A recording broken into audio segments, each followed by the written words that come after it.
In the wise words of Benjamin Franklin, if you fail to plan, you are planning to fail. And this absolutely applies for web design as well. So in this video, I'm going to break down the exact steps that you need to plan your website like a pro, whether you plan to DIY your website or hire a pro. So let's jump right in. The very first step is research and planning. This involves getting very clear on your business, your target audience, and your competition. For getting clear on your business, you're going to want to ask yourself questions like, what is your business mission, values, your business goals, what services or products are you offering to your customers, and how do you want your customers to feel about your business? For getting clear on your target customer, you're going to want to ask yourself questions like, what pain points can you solve for them? What motivates them to succeed? Where do they spend most of their time on social media, Instagram, TikTok, Pinterest, etc.? What type of content do they like to consume? Long form, short form, podcasts, etc. And then the next part of research and planning for your website is getting clear on your competition. So I recommend picking 3 macro competitors and 3 micro competitors. Macro competitors are big brands that pretty much everyone knows about. So for example, if you sell shoes, then you would want to look at a company like Nike.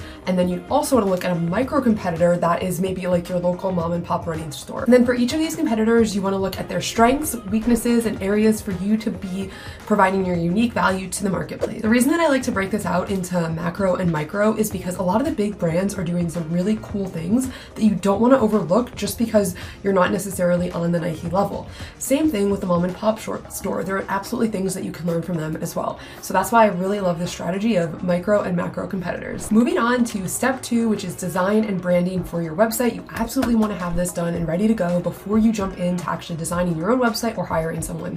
So kicking things right off with mood boards. Mood boards are basically collages of pictures of colors, graphics, textures, patterns, typography, like business cards, all of these things on a mood board collage. And so this is so important because it provides the creative direction for your actual branding, which is the logo, the colors, the additional graphics and assets. And so starting with this first is definitely should be your priority. And so I love to use Pinterest for this. And so you can get so much inspiration from Pinterest. So start there and make sure that your mood board includes a variety of images, fonts, colors, textures, patterns, anything that you think will be inspiring your actual brand design. And the key is to make sure that your branding will resonate with your audience, which is why we are doing that audience research and definition in step 1. Moving on to colors, you're going to want to pull your colors directly from your mood board. That's why it's great to have such an assortment and variety to pull from. And when you're choosing colors for your new website, I recommend 4 to 6.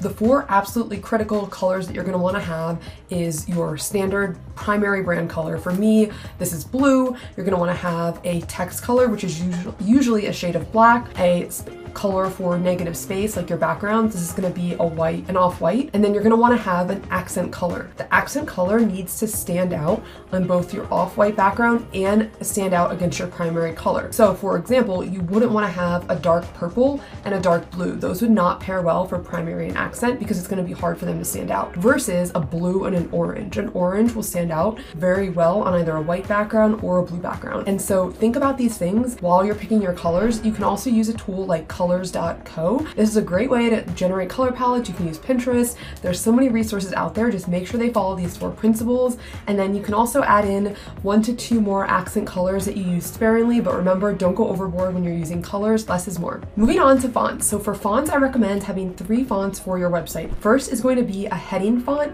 and then second, a subheading font, and then third, a text font. So this is for body text. And so for your subheading font, you'll use, of course, for subheadings, but you can also use it as button text or your header and footer options. And so pairing fonts is very much a skill, but I'll leave some tips in the caption to help further your decision-making process. Great resources for picking your fonts is Adobe Fonts, Google Fonts, and Pinterest, of course. Next up, it's time to source your images and graphics. So of course, if you can hire a photographer to take custom videos and photos of you and your brand and your business, absolutely go do that. That's great.